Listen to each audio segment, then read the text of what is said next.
What is good, everybody, and welcome back to another NBA 2K Lab video. In this video, we're going to be taking a look at the best bronze budget badges we have in NBA 2K23. Now, I'm not exactly saying that it's the best level to equip or that it's better than higher levels of the badge, but what I am saying is that if you equip these badges on bronze, you will see a significant return on your investment. Hopefully, this video will help you optimize your badge loadout and even save some points that you could be spending elsewhere. Now, without further ado, let's get right into it.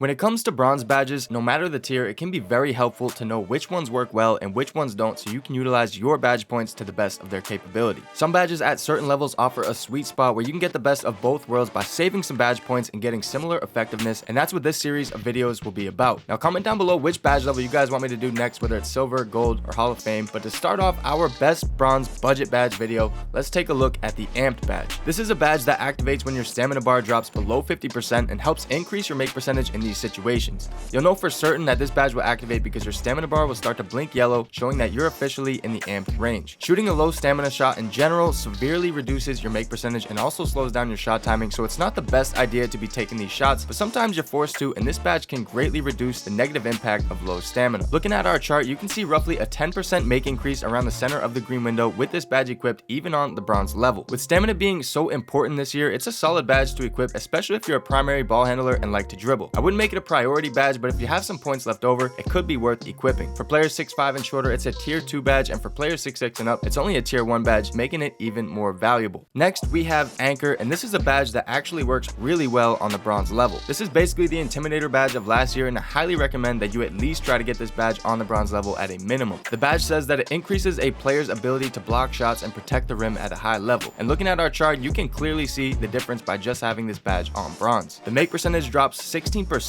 when contesting standing layups at the rim, and the average contest percentage also goes up 16%. That's a significant boost to anyone's interior defense, and at 6'5", it's only a tier 1 badge. It's tier 2 for 6'6" and 6'7", and tier 3 for everyone else. But I have a 6'9" who's not much of a defender, but I make sure I have this badge equipped even though it's in tier 3. You can see that the Hall of Fame level clearly reigns supreme, and if you can get Hall of Fame, we definitely recommend it, but at the very least, you want to try to get this badge on bronze, and I promise you'll see a huge difference. This next badge, we're not going to spend too much time on because everyone knows what this badge does, and that badge is Bailout. This badge for years now has been insanely effective on the bronze level, and this year in 2K23 is no different. We tested this badge with a 75 pass accuracy, and at the bronze level we can see a 89% clean catch rate when bailing out of a shot, which is a 37% boost from no badge. Putting this badge on bronze almost guarantees a clean catch 9 out of 10 times, and this is one of my favorite badges to always have equipped, as I try to bait defenders to step up and then bailing out of the pass to an open teammate. It's kind of cheesy, but it works, and that's why I use it. It's a tier 2 badge for all heights, so it will cost you 3 badge points, but I promise you it's well worth the investment. Now, the fourth badge we're going to talk about is Challenger, and this one can make a huge difference when contesting on the perimeter. Just like Anchor was Intimidator in the paint, Challenger was Intimidator on the perimeter. Now, it's going to greatly reduce the make percentage of the offensive player with a well-timed contest. This badge tested really well on the bronze level, and you can see that the make percentage was reduced by more than 10% throughout the green window when contesting someone with this badge. The silver level was very similar to bronze, and you'll only see a noticeable difference when you reach the gold and Hall of Fame levels. If you're not much of a defender, but you're able to get this badge on at least bronze, you should be able to hold your own when closing out on the perimeter. It's fairly expensive for shorter players though, since it is a tier 3 badge for players 6'7" and shorter,